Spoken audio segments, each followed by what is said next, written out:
Hello. Today I want to share with you how I use Promptly to write more in Indonesian almost every single day.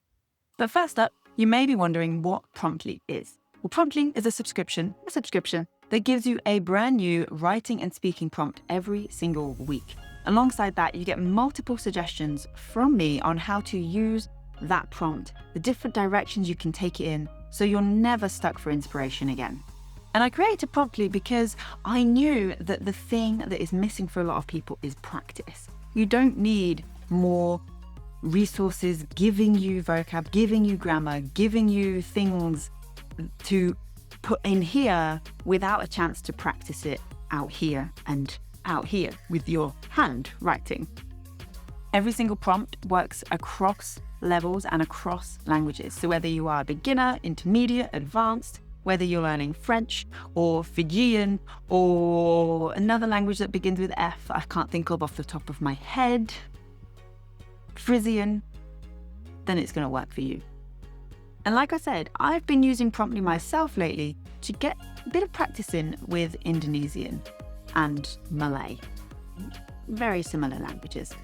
I also want to add in some optional steps here as well for how you could take this even further or use this in different ways. So first up, an optional step is to get your email sent to a separate inbox or folder.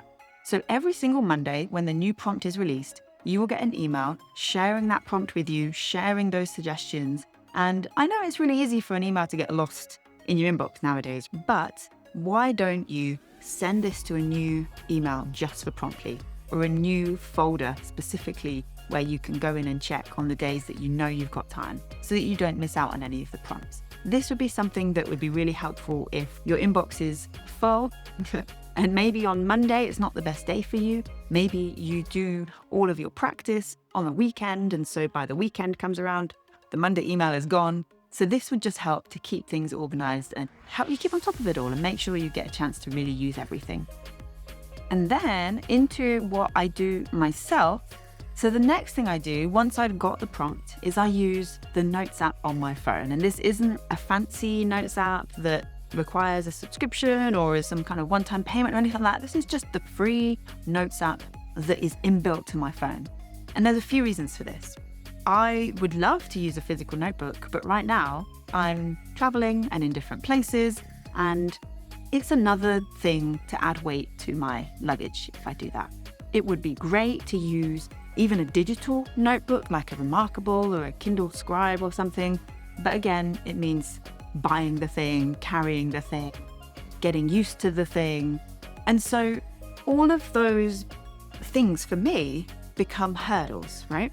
If I'm not carrying a notebook, or if I don't have a Kindle Scribe or a Remarkable, that becomes a hurdle to doing the practice in the first place. And we don't want hurdles because that's probably why you're not doing enough practice as it is. There's too many hurdles in the way. So the more we can reduce that, the better. So that's why for me, it's Notes app all the way. My phone, when my alarm goes off in the morning, I pick it up, I turn off the alarm. And then if I'm really awake enough, then I'll be, let's go. Let's do my little writing first thing. If not, it might happen a bit later with breakfast or even throughout the day. If something is interesting and I want to write about that, I'll add something in there too. But I'm not just writing away and then maybe checking Google Translate in the moment or typing it all into Google Translate and then copy and pasting it to the Notes app. No, there's a few other steps that I do to really help me get the most from the whole process. So when I'm drafting my written responses, I use capital letters to type out in English, the words that I don't know.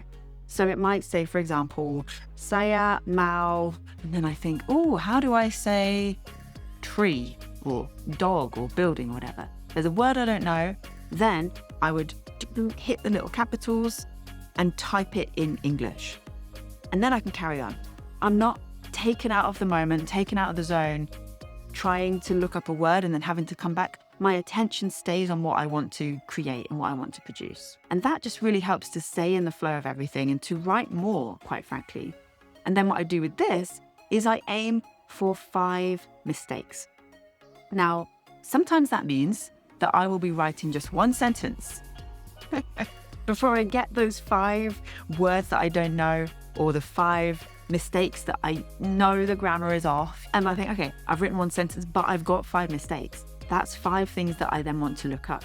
Sometimes I'll be writing for ages and able to say loads about the topic, and then suddenly it's, oh wait, hang on, I don't know how to say this. So all perfect, and then bing, capital, and then bing, capital, with a decent chunk of text. So the great thing about this is that it just gives me a rough guideline. I'm not thinking I need to do X number of words or write for X number of minutes. For me, this is the best way to go about it. For you, it might be a time frame. It might be an amount of words. There's other measures that you can use that are going to be perhaps better for you. You get to experiment and decide. But that's what I do right now, is I draft and I use capitals and I get 5 of them.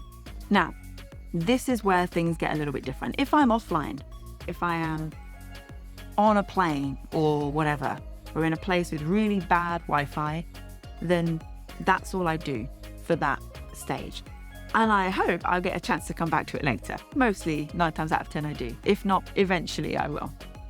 But if I'm connected to the internet and everything's golden, then I carry on. And the next thing I do is to copy those words out below. So I just look at the words that I've made capitals in English. I copy those out below my little text, 1 on each line. And that's when I then go to translation. Now I know that as soon as I mention the words Google Translate, there will be people in the comments like, DeepL is so much better. And yeah, maybe it is, but it's just what you're used to. It's what works for you. For me, it's good because it's offline. I like the features and the familiarity of it. It's okay. I know how to work my way around a mistranslation most of the time. So with Google Translate, for me, that's fine. You may have another tool that you prefer, but that's what I use. And then I take my words, I take them to Google Translate, and I type them back in, or I copy and paste them all back in if I have even less time that day to add them to that list. And then the next step is to then rewrite that draft with the words filled in. So now I have a text with some capitals in English, some English words, so there's some words missing. I then have those translations of those words below, and then I'm going to rewrite that text. So I'm going to copy and paste the first text to save me a bit of time and fill in those capital lettered words with my new translations. And then the next step after that is to copy and paste that back to Google Translate or whatever you're using and see if it's worked. See if the words have given it the meaning you were going for. Sometimes you will spot the words that have not translated well.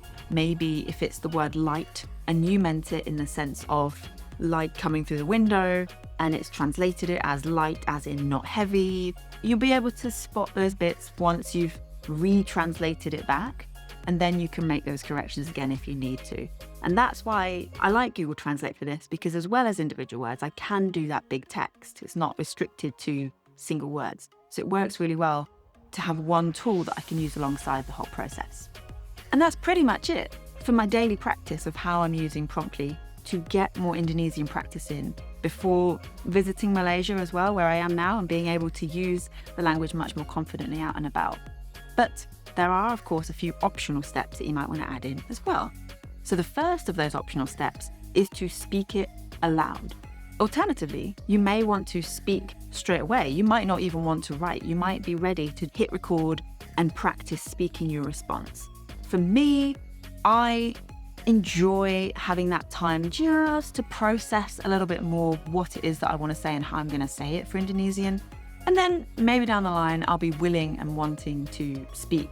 But for me, that's what works right now. And also, this is a habit that I do first thing in the morning. If I'm thinking of waking up first thing in the morning and pressing record, I'm not going to be recording at my best. And it's very unlikely that that's a scenario I'm going to be speaking Indonesian in anyway, first thing when I wake up. And a little tip on speaking, if you do want to record, much like I mentioned about the Notes app and keeping it as hurdle-free as possible, if you want to record your speaking, just use the voice recorder in your phone, right? You don't need to buy a dictaphone, you don't need anything fancy.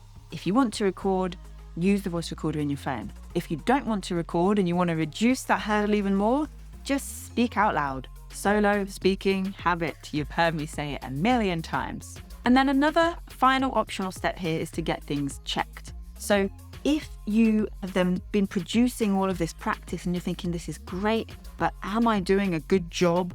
Does this all make sense? Get it checked. So this could be with a native speaker that you know, a friend, someone in your family. It could be with a tutor that you pay for a lesson and you go through these things together. It could be a language exchange partner where you have half of the time of your exchange going through your practice, whichever works best for you. And in fact, in Promptly, there is a bonus training called How to Self-Review. Self-review, I'm not just talking about just you.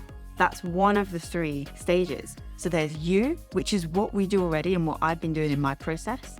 Then there's the tech option of using something like ChatGPT or some kind of AI to even Google Translate, you could argue is this, where you're checking it with tech. And then finally, there's the human option to get things checked as well and make sure that the review is working. So we go into detail on that in that bonus training, which is inside Promptly. If you're interested and you're thinking, yes, I need more language practice. This is what I need to help get me feeling confident speaking, being able to put my ideas together in the language more and more, then Promptly is potentially what you need. And you can join at the link in the description below. I look forward to working with you inside Promptly. And if you do have any questions, as always, you're welcome to email me. You can leave a comment on this video and I'll speak to you very soon. All right. Thank you. Bye.